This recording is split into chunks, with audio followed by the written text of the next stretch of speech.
నిన్న నుంచి గత చాలా కాలంగా బోడపట్ల గ్రామస్తులకు కానీ చుట్టుపక్కల గ్రామస్తులకు కానీ గత 15-16 సంవత్సరాల నుంచి కంపెనీ పెట్టినప్పటి నుంచి పనిచేస్తున్న వాళ్ళకు కూడా పర్మనెంట్ చేయకుండా బయట వాళ్ళని ఆంధ్ర వాళ్ళని తీసుకొచ్చి తెలంగాణ ఇందుకోసం వచ్చిందని చెప్పి మేనేజ్మెంట్ని అడుగుతున్నాం. ఈ స్థానికులు ఇక్కడ విషవాయువుని పీల్చుకుంటారు, విషం నీళ్లు తాగుతారు. కంపెనీ ఉంటుంది, ఉద్యోగాలు వేరే దగ్గర ఉంటాయి, ఉద్యోగ భద్రత లేదు. ఉద్యోగ భద్రత కల్పించి స్థానిక పిల్లలను తీసుకోవాలి. లేని పక్షంలో మేమందరం కూడా ఈ నియోజకవర్గానికి సంబంధించిన వాళ్ళందరం కూడా ఏకై మా రఘునందన్ రావు గారి నాయకత్వంలో పెద్ద మొత్తంలో కంపెనీ దగ్గర ధర్నా చేస్తాం. ఇది హెచ్చరికగా కంపెనీ మేనేజ్మెంట్కి చెప్తున్నాం.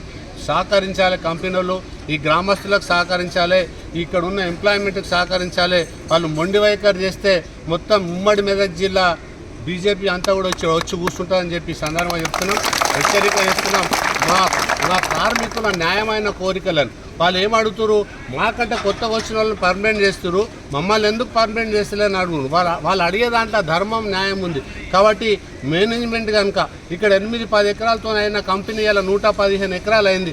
మొత్తం ఈ ప్రాంతం అంతా కూడా పొల్యూషన్తో కూడుకుంది. అంటే మేము ఒకటే అడుగుతున్నాం, వీళ్ళ పొట్టగొట్టి వీళ్ళకి విషవాయువు ఇచ్చి వీళ్ళ పిల్లలకు విషం ఇచ్చి ఈ కంపెనీ ఇక్కడ చేస్తున్న పద్ధతి బాగాలేదు.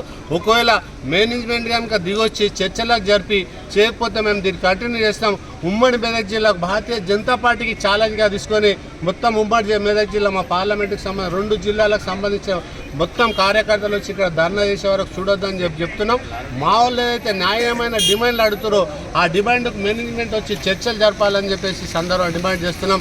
కార్మికుల ఐక్యత, కార్మికుల ఐక్యత, బోడపట్ల గ్రామస్తులకు ఉద్యోగ భద్రత, బోడపట్ల గ్రామస్తులకు ఉద్యోగ భద్రత.